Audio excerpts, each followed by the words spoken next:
Assalamu alaikum al'umman jihar Borno. Kamar yadda kuka sani, sunana Atom Muhammad Magira, NNPP Borno State Party Leader, kuma dan takarar Senate Borno Central. Al'umman Borno da ma Najeriya sun ji abubuwa da suka faru jiya, wanda an tsare ni tsawon awa 10 a headquarter 'yan sanda. To mun gode ma Allah, al'amura gaba ɗaya sun lafa. Yanzu dai ga wannan ofishi da jiya aka rufe, famu da damar shiga, yanzu gashi muna wannan media chat din a cikinsa. Saboda haka muna gode ma Allah da ya ba mu nasara a wannan lamari, ya tabbatar da kuma manufofinmu. Wannan godiyanmu ta farko kenan ga Allah maɗaukakin sarki. Sa'an nan wannan nasara da muka samu a farko dai muna ba da ita ga media na Najeriya gaba daya. Suka yi sorin kari na hali da muke ciki ba, da ba mu san a wani yanayi za mu tsinci kanmu ba. Da a lokacin da na taho, saboda in tabbatar da me ke faruwa, an ce amma mai ofishin mutum karfe 1 na dare na wannan rana, an zo an mamaye wannan ofishin jam'iyya. Na zo in tambaye su me ke faruwa, suka tambaye ni wane ne kai, na ce musu ni ne party leader kuma dan takarar sanata. Sai suka ce da ni ai dama kai muke nema. Aka yi arresting dina a wajen, aka sa motoci ɗaya a gaba ɗaya a baya, ni a tsakiya, aka kai ni abin headquarter 'yan sanda, wanda har ila yanzu dalili da aka gabatar ba mai gamsarwa ba, kuma an yi ne saboda dai kawai harka ce ta siyasa. To da farko dai ina gode muku 'yan jarida da kuka ba da wannan gudunmawa. Ya tabbata ko kuka yi rescuing life ina a mataki na farko. Godiya na biyu ga talakawan Borno da suka ba mu haɗin kai, suka tsaya da wannan jam'iyya, saboda wannan jam'iyya tasu ce. Jam'iyyar nan ta zo da manufofi masu kyau, ta zo ne ta inganta rayuwar al'umman Najeriya. A matsayina na shugaban wannan jam'iyya a jihar Borno, ina kira ga dukkan al'umman Borno, abin da ya faru ya riga da ya wuce, kuma Allah ya tabbatar mana nasara a wannan lamari. Gwamna da kanshi ya kira da safe ya apologizing, kuma sun zo da CP sun kwashi tankokinsu da kayan yaki. To muna gode ma Allah, muna ba mutane haƙuri, su kwantar da hankalinsu. Activities kamar yadda aka tsara za a ci gaba da yinsa. Gobe shine same lokacin da za a fito, muna tunanin jirgi kusan karfe 2 ne zai dawo, za a fito a tari ainihin jagoranmu dan takarar shugaban kasa ya zo ya kwamishinin wannan ofis. To wannan nasara ce babba. Wannan fati ya zo ne da ƙudurin zaman lafiya da ci gaba, kada kowa ya tada hankalinsa.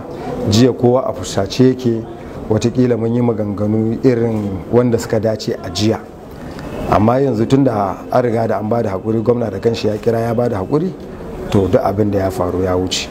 Mun yafi ma dukkan wanda ya kuntata mana a jiya, a madadin jam'iyya, a madadin jagoran jam'iyya sanata Rabiu Musa Kwankwaso, a madadina leader na jam'iyya, mun yafe ma gwamnatin Borno, mun yafe ma duk wanda yake da hannu a cikin wannan lamari. Abu na biyu kamar yadda aka sani, wannan tsare-tsare da muke yi ba ma yi saboda kanmu, muna yi ne saboda al'ummanmu. Halin nan da ake ciki a Borno, wato yanayi ne da yake ba da tausayi sosai. Duk abin da muke muna tsoron kada abin da zai faru daga baya ya zo ya fi karfin kowa. Rate na talauci kamar yadda jiya muka sha bayani, an ce 98% ne. To in 98% din ya tabbata gaskiya ne, we are on me ake cewa time bomb. In Borno ta fashe, abinda zai faru zai fi na Boko Haram. Ba ma fatan haka ya faru, saboda haka lalle ya kamata mu tashi mu gyara. Source of income namu noma ne da kasuwanci, kamar yadda kuka sani babu. Akwai abubuwa da suka tattaru suka zama sanadiyan halin nan da ake ciki a Borno. Sorry to say, muna girmama kowa, muna mutunta kowa, shugabanninmu na Borno musamman na farin fula wanda suka mutu muna musu fatan Allah ubangiji Allah ya ji kansu, wanda suna nan muna musu fatan Allah ya ba su lafiya, Allah ya ba su nisan kwana. Amma sorry to say mu a Borno ba mu yi sa'a mun taba samun leader ba.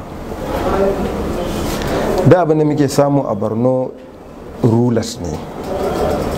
Akwai lokacin da aka sa ne wani bincike a Abuja, aka ce in je in bincika tarihin duk shugabanninmu da suka mulki Borno a lokacin gwamnoni guda 6 ne. Da muka zo muka binciken farko da aka sami shine me achievement nasu kafin su zama gwamnoni. Sun taba inganta rayuwar al'umman Borno kafin su zama gwamna, sun taba yin wani abu da mutum 10 suna amfana da shi a Borno. Mun zo mun bincika mun ba da report namu, gaskiya ba mu tadda ko da wani gidauniya na mutum 10 da suka yi suna cin abinci har suka zo suka zama gwamnoni ba mu tadda wannan ba. Aka ce da mu koma mu ƙara bincike bayan sun zama gwamnoni, sun tsoka sun samu influence, suna da dama da za su yi wani abu na alheri a Borno. Mu bincika bayan kowane gwamna bayan ya zama gwamna ya tsokacin ya yi wani abu na alheri ko kamfani ko wani abu na ci gaba da matasan Borno 10 ko daga familinsa ko daga makwabtan shi ko daga mutanen garinsa ko ma mutanen state nashi mutum 10. To shi ma wannan mun yi bincike na biyu, ba mu tadda mutum 10 a dukkan gwamnoni da suka gabata na siyasa bayan sun tsoka wanda suka inganta rayuwarsu ba. Muka mai da wannan bincike, wannan report aka ƙara ce da mu ƙara komawa, shin wa'annan mutane da suka mulke mu a Borno suna da gidaje a wajen Borno, suna da kamfanonuka a wajen Borno, suna da hotels da abubuwa a wajen Borno? Da muka bincika sai muka tadda suna da duk abin da aka faɗan nan a wajen Borno, wasu ma suna da gidaje da kamfanonuka a ƙasashen waje. To da aka hada waton property da kamfanonuka na elite na Borno da yake wajen Borno, sai aka tadda property da suke da shi in aka kawo ya kai garin Maiduguri. Da aka hada ma'aikatansu da suke aiki a karkashin elite na Borno a wajen Borno sun fi ma'aikatan Borno state government yawa. To finally da muka tara wannan abun aka ce da mu wannan shine illa da ya kosin Boko Haram, saboda wai yawanci rulers ne ake kawowa ba wai ainihin leaders ba ne, ana kawowa ne a daura. Duk lokacin da aka daura shugaba kuma zai favoring interest na wanda suka kawo shi ne, ba zai favoring na interest na al'umman jihar Borno ba. Wannan shine cause na Boko Haram. Duk wanda suke kokarin addressing issue na Boko Haram har yanzu ba wanda ya taba ganewa. Sai ka koma kayi wannan karatu kuma ku bincika ku tambayi mutanen Borno, wannan zance in haka yake ne za su tabbatar muku. Wannan shine ya zama dalili an bar matasa ba aikin yi, an bar gari kara zube. Abin da ya affecting Borno gashi ya affecting Najeriya ma gaba daya. Wannan shine matsalolin. Ba wai wannan gwamnoni muna kushe su bane, a lokacin da suke kan kujera kowanne daga cikinsu ya ba da irin nashi gudunmawa, duk da an san wani ya fi wani kokari, amma wannan ba accounting nashi as achievement. Wannan primary assignment nasu ne, aikinsu ne, kudin al'umman Borno ne, dole su musu aiki da shi. Amma kafin su zo bayan sun gama mulkin su mai suka yi na alheri a jihar Borno. Na ji daɗi 'yan jaridar nan duk kuna garin Maiduguri, wannan magana da na faɗa za ku yi witnessing, kuma na tabbata kun san haka yake. To ishun Boko Haram ba aƙida ba ne, ba magana addini ba ne, ba maganan wani zafin aƙida ko wani fahimta ne mara kyau ba. An bar mutanen Borno ne kara zube, wato matsaloli ne, failures ne, mana gazawa ne na gwamnoni da dama suka taru suka haifar da ainihin abin da ake kira Boko Haram. Abu na biyu, kamar yadda kuka sani, jihar Borno jiha ce da take da tarihi da ta yi receiving abin nan accommodating students daga West Africa. duk mutane da suka dawo karatu daga West Africa a Borno ba a tambayan mutum me yaranka, ba a tambayan mutum ina ne garinku. Kusan kowane ƙauye a garin Borno akwai makarantar alkur'ani 2-3, har ma da wannan makarantun alkur'anin muke alfahari. A wancan lokaci Borno ta ba su abinci, ta ba su abin sha, ta ba su mahallai matsugunai, an ba mutane gonaki, an ba mutane gidaje, wasu an ba su mata sun auri 'yan Borno, wasu shine ma dalilin zaman su 'yan Borno. A wancan lokaci ba a taba kwamfulin na yunwa a Borno ba, wanda nan ba mutane da suka yi karatu a nan jihar Borno, wato millions in aka hada namban ya mafi mutanen Borno yawa wanda sun zo sun yi karatu sun tafi. Borno ba ta taba facing irin wannan challenge da muke ciki ba. Amma yanzu wa'annan mutane wanda fa iyayensu da kakanninsu suka ba wa mutanen West Africa abinci kyauta, gona kyauta, komi kyauta, yau wa'annan mutane su ne yunwa tana kashe yaransu da jikokinsu. Kamar yadda kuka sani a garin nan, in almajiri ya yi bara, mata a kan tukunya kafin a kwashe wa mutanen gida abinci ana ɗiba wa almajiri a bashi. In aka kama abincinka a gabanka kana kwashe ka ba almajiri, in ka ci abinci ya saura, in almajiri ya zo ana ɗauka a bashi. To mu abin da yake tayar mana da hankali shine, wanda ba ma jin daɗin shi, yana da kyau a ja hankalin al'umma a kai. In kasashen duniya da suke zuwa suna taimaka mana, suna ɗaukan mu a abin nan a kemarori, ana nuna mu a gidajen talabijin cewa gashi an zo Borno an bada abinci kaza, an raba abu kaza, wannan suna yi ne saboda suna neman evidence da zai tabbatar cewa sun yi deliverin wannan abin da aka ba su daga kasansu ko kuma daga kungiyoyinsu. Mutanen Borno suna da kima, suna da daraja kamar da kuka sani. Me yasa?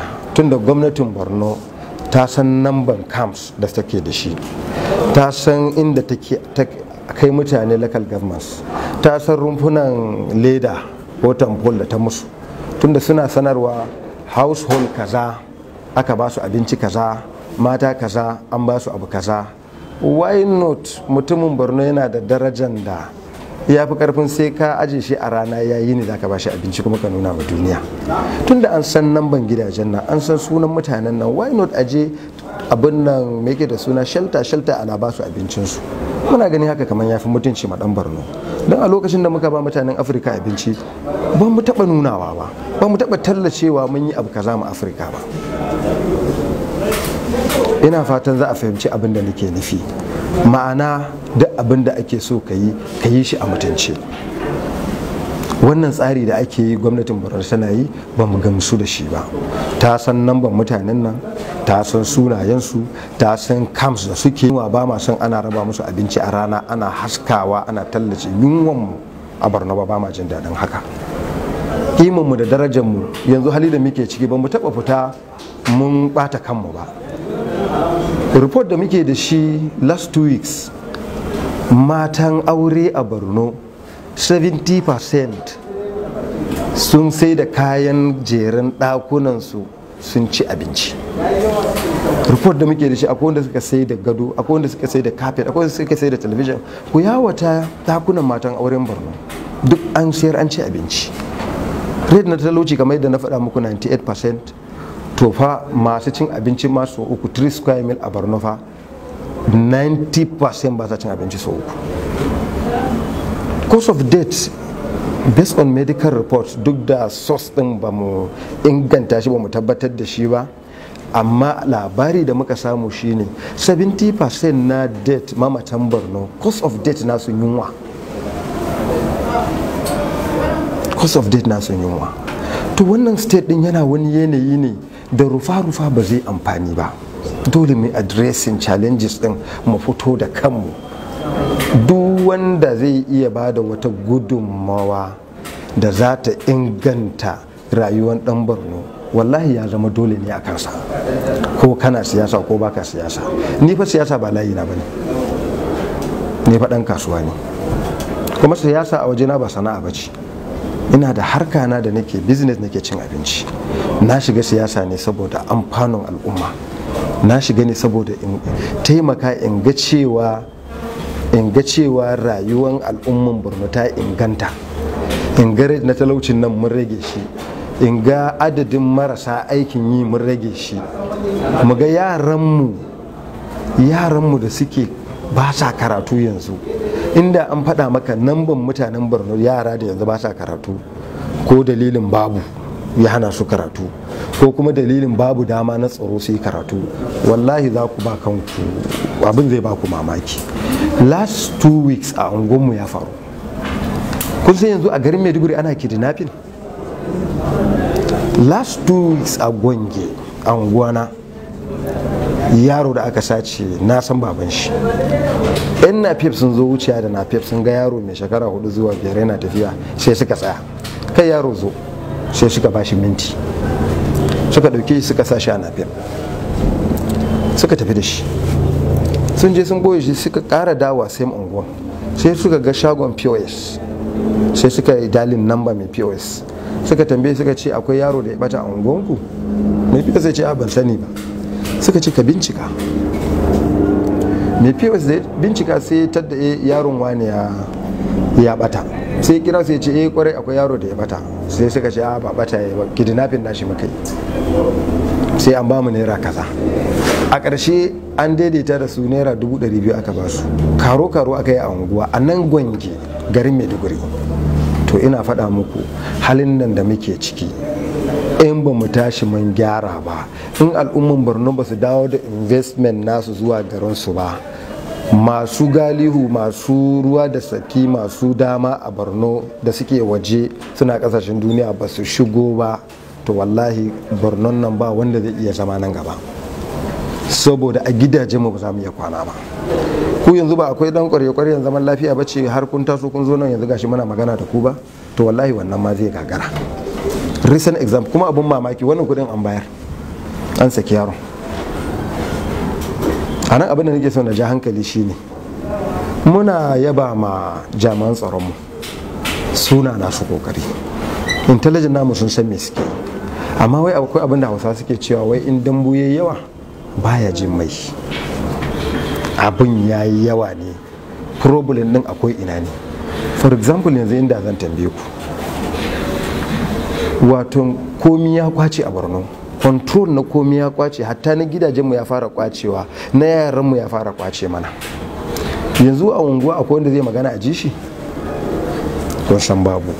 To wannan shine gap of communication tsakanin al'umman Borno da gwamnatin Borno, tsakanin duk wani categories a Borno, youth, elders, traditional rulers, spiritual leaders, government, duk akwai gap of communication.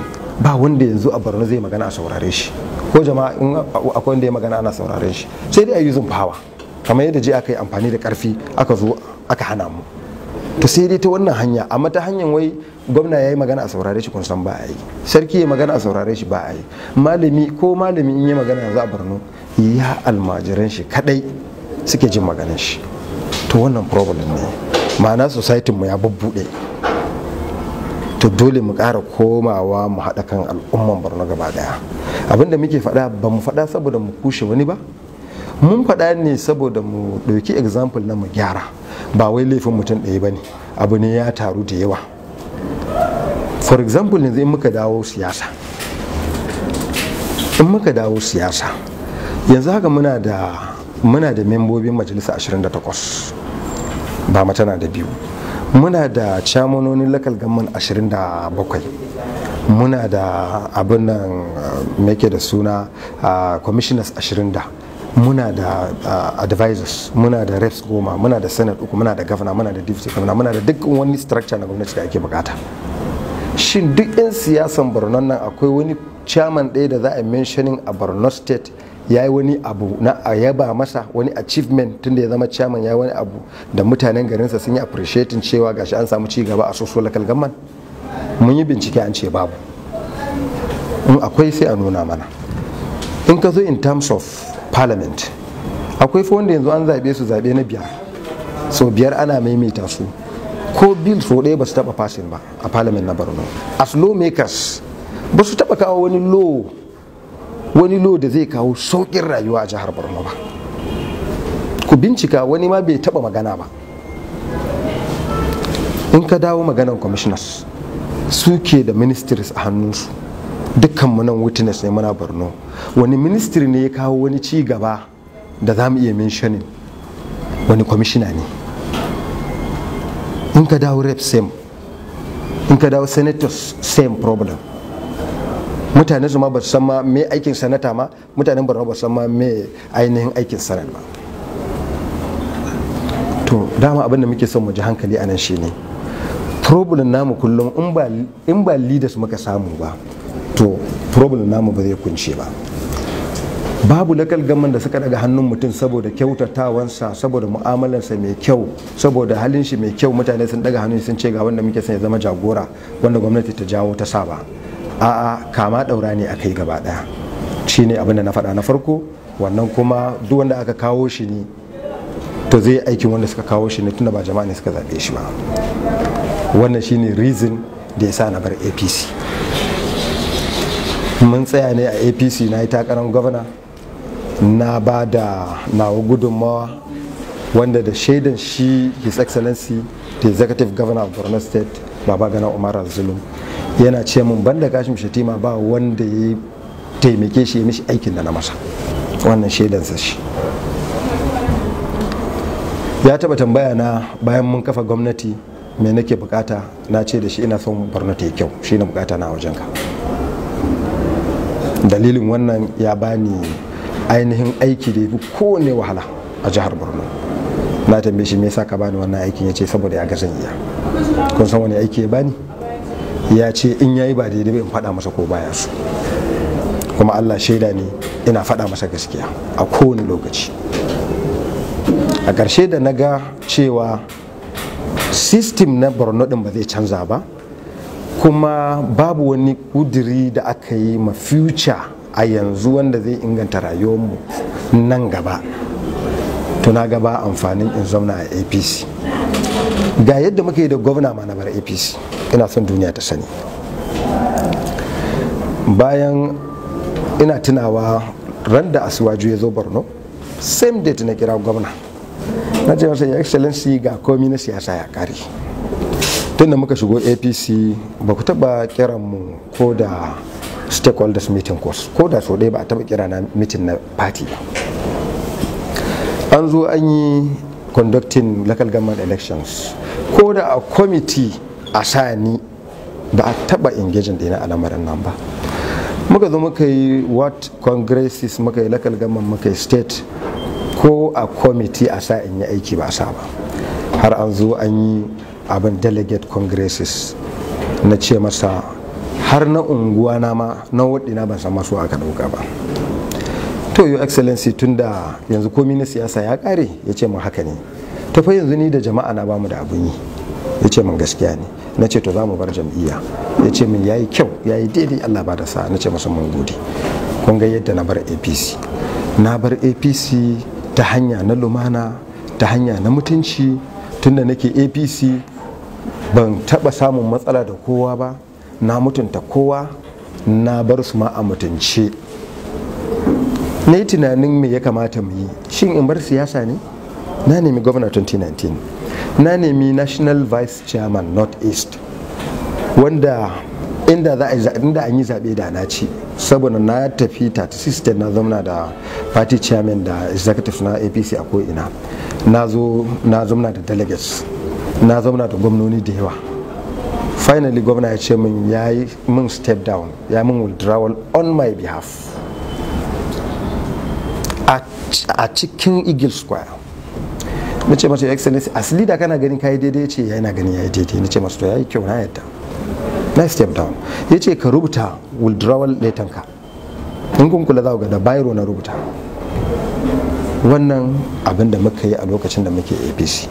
Bayan mun bari muka ga wani jam'iyya ne take da manufofi masu kyau da za mu iya shiganta kuma zai yi daidai da ainihin ideolojinmu, sai muka cadda babu jam'iyya da ta wuce NNPP, shi ne muka ɗauko ta muka kawo ta.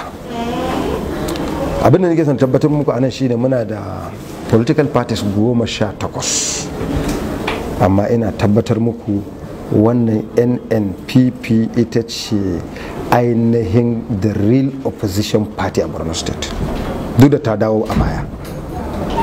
Ko abin da ya faru jiya kun tabbatar cewa opposition ne mu kuma da gaske, kuma yanzu an kama mu ba dalili an sake mu kuma mun haƙura saboda wannan nasara ce babba. To wannan shine a takaice abin da nake so na briefing naku akai da reason da ya sa na shiga siyasa.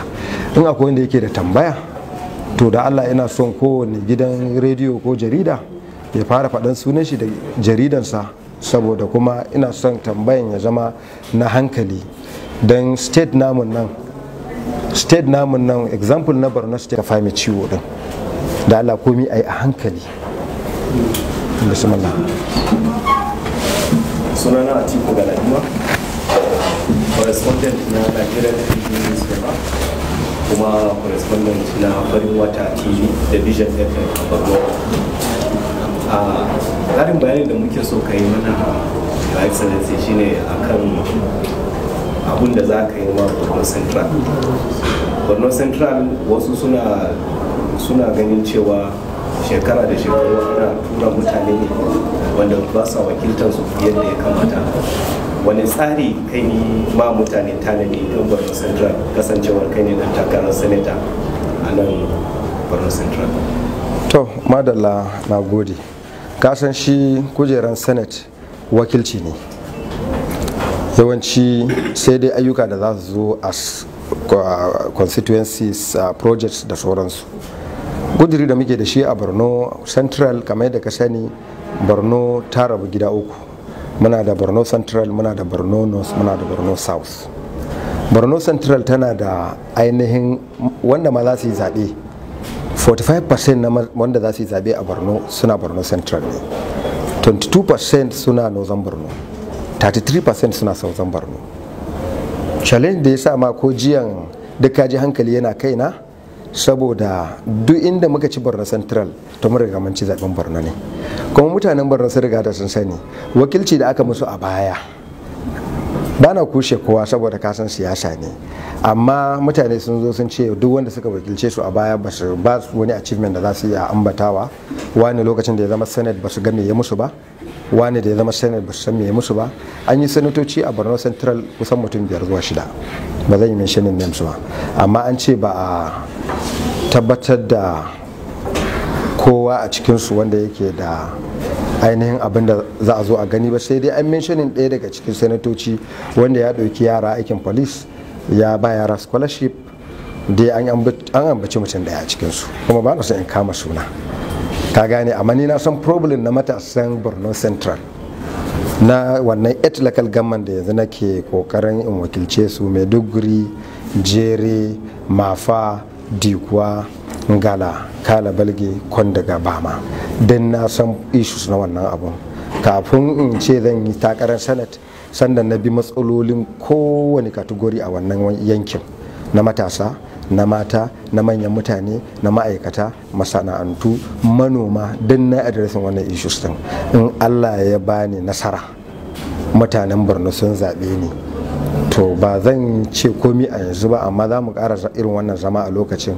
Ku ne za ku ambaci achievements ɗina insha Allah. My name is Abba Mohamed Duko from Radio Nigeria Peace. You made a lot of statements. Politicians are politicians, that's one. Nigerians are Nigerians. Why should The media chat is in Hausa. the people